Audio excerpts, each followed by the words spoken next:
City Center Radio. It is episode 107, and I am your host, Christian Sanger. Today is Monday, April 10th, 2023.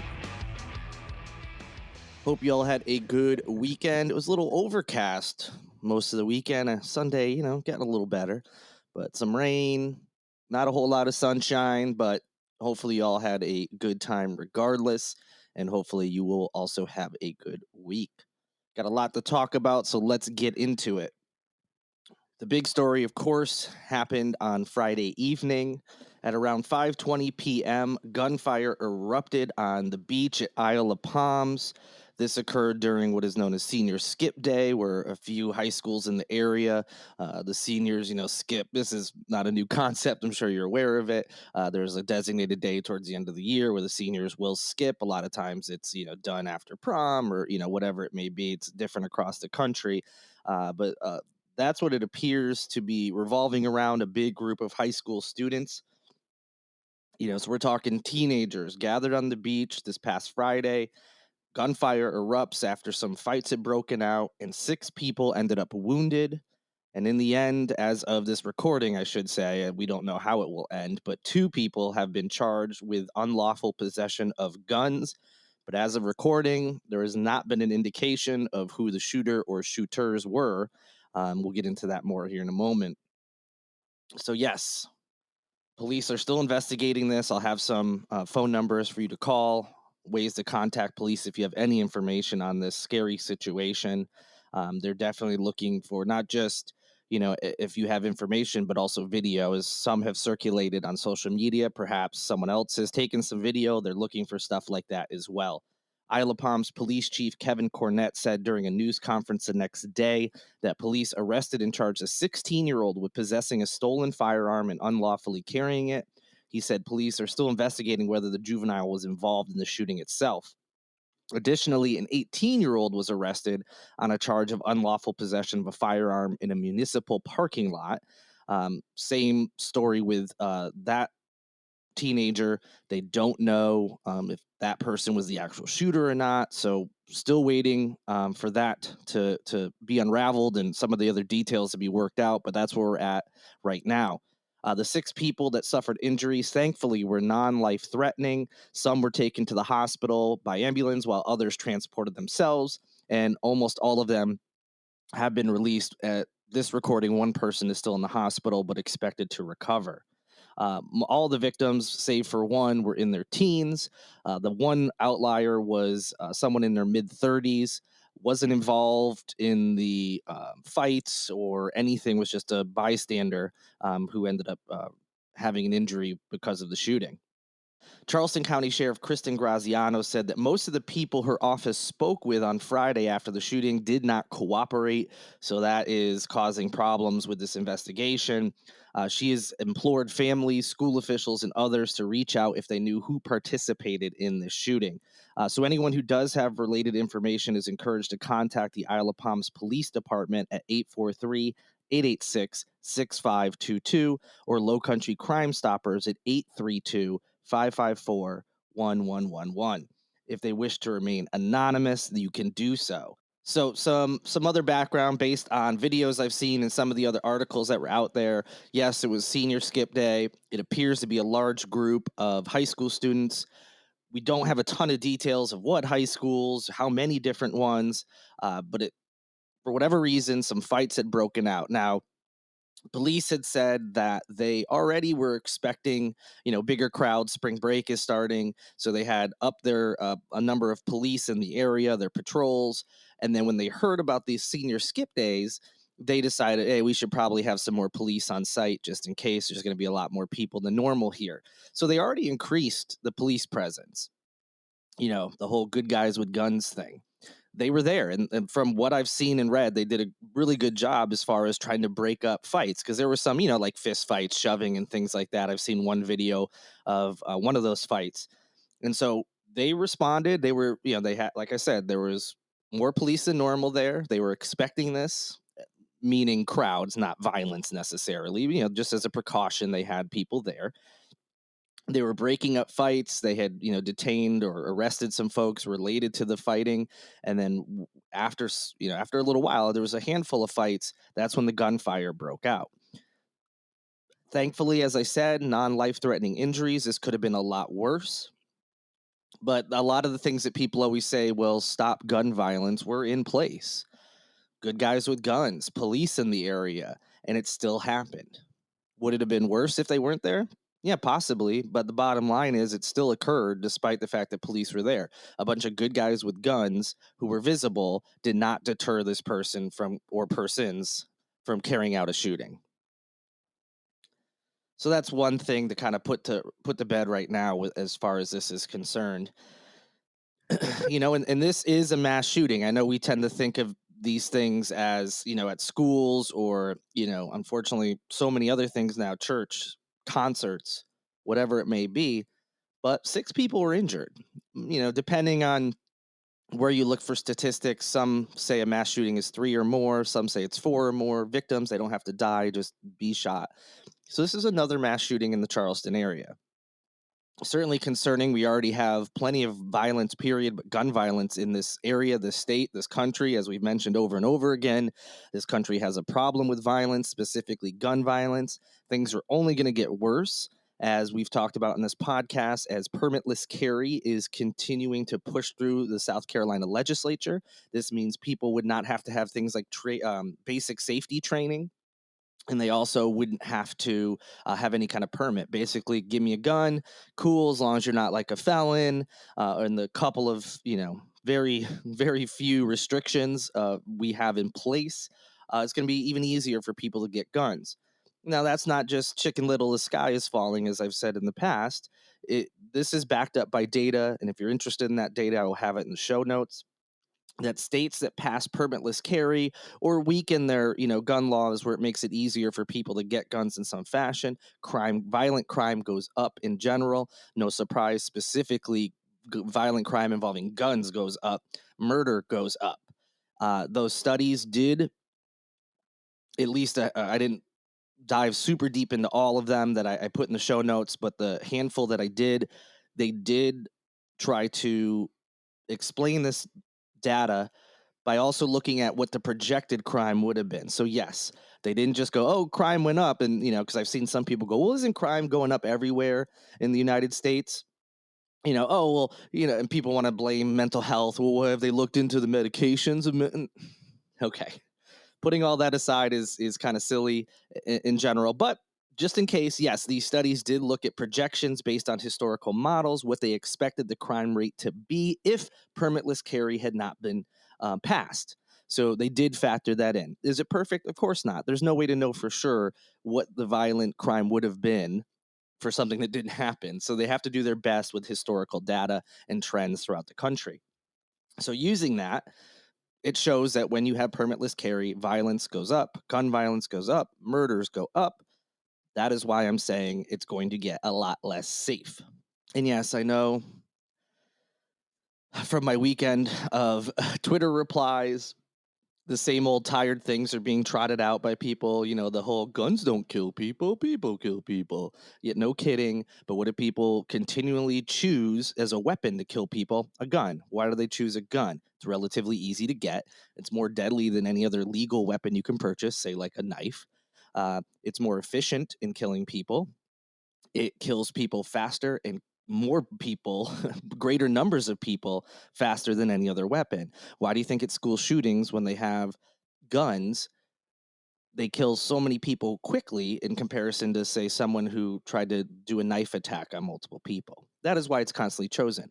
Gun owners always, not all gun owners, but gun owners who do not believe in any sort of sensible gun measures whatsoever tend to forget there's a reason that they have a gun and not, say, a knife or a bat or something like that. They chose the gun for the same reason as criminals choose it.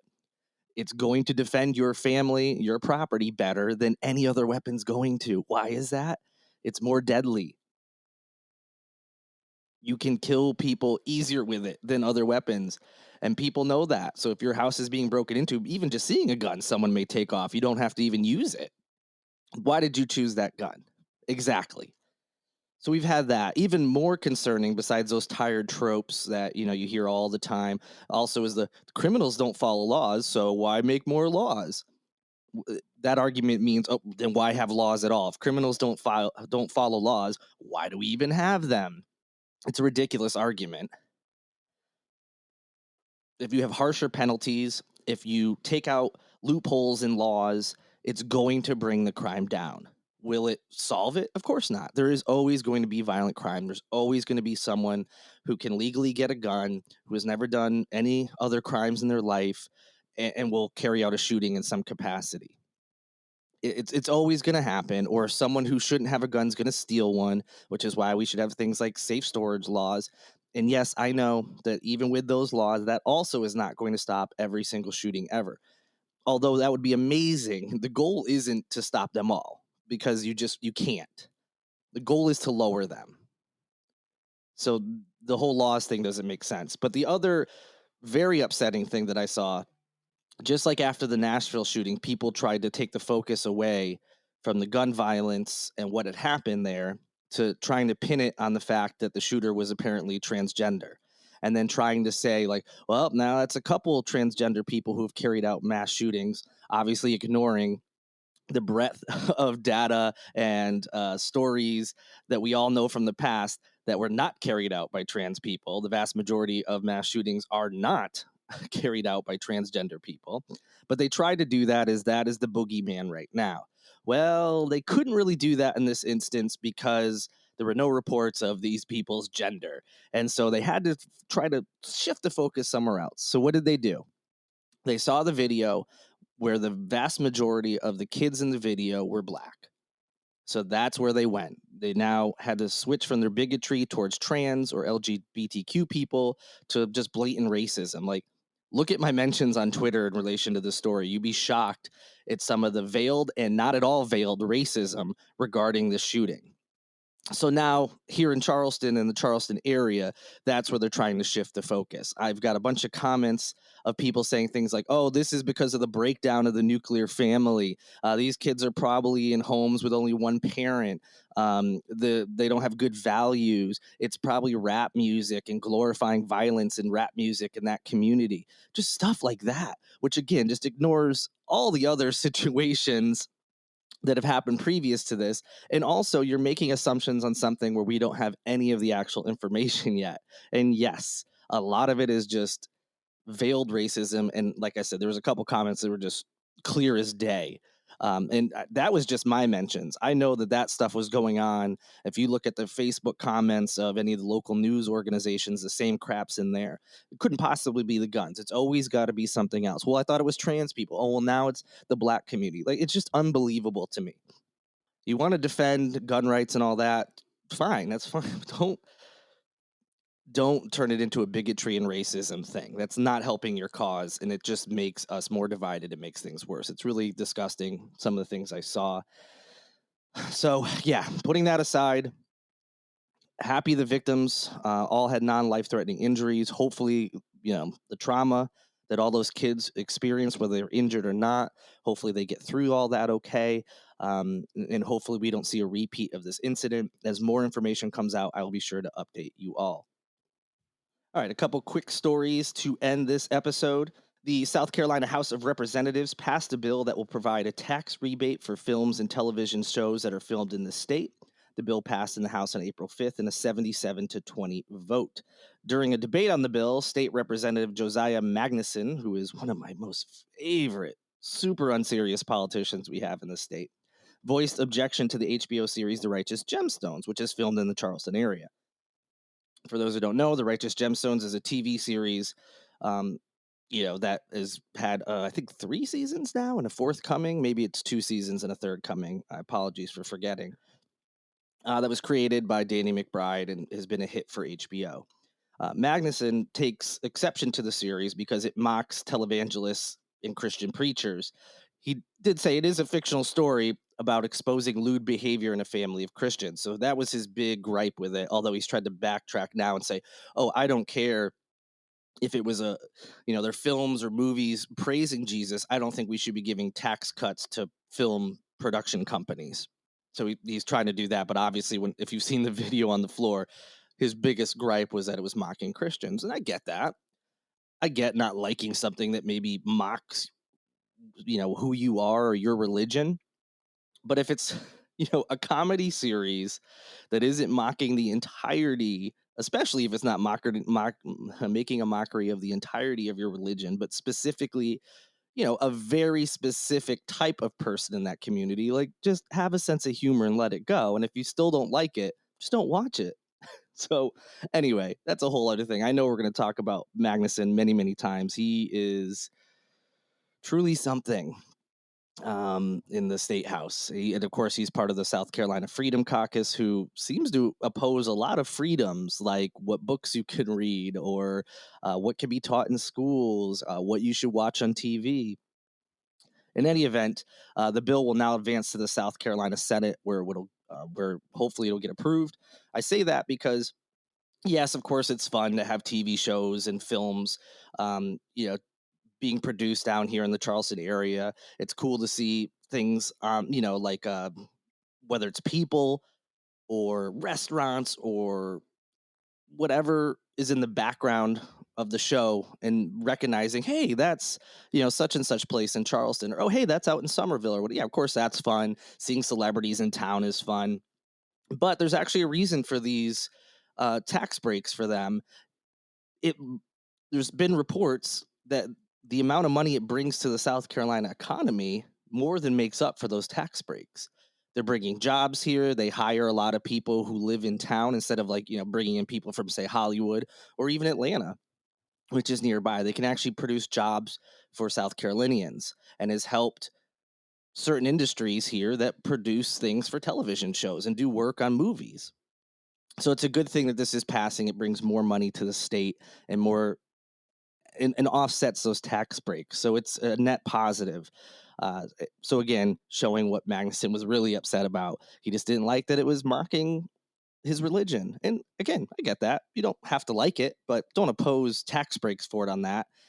It's First Amendment. They can do whatever they want with their TV show.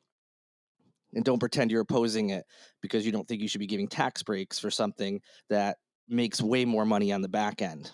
So anyway, glad that passed. Last story for today is an interesting one. No law enforcement action was taken after a naked man was seen walking on I-26 back on April 6th, according to the North Charleston Police Department. They responded to the scene, but did not take action against the man and did not file an incident report. The man was taken to a hospital. So, for those of you who saw that story about a naked man walking on I-26, that is the end result.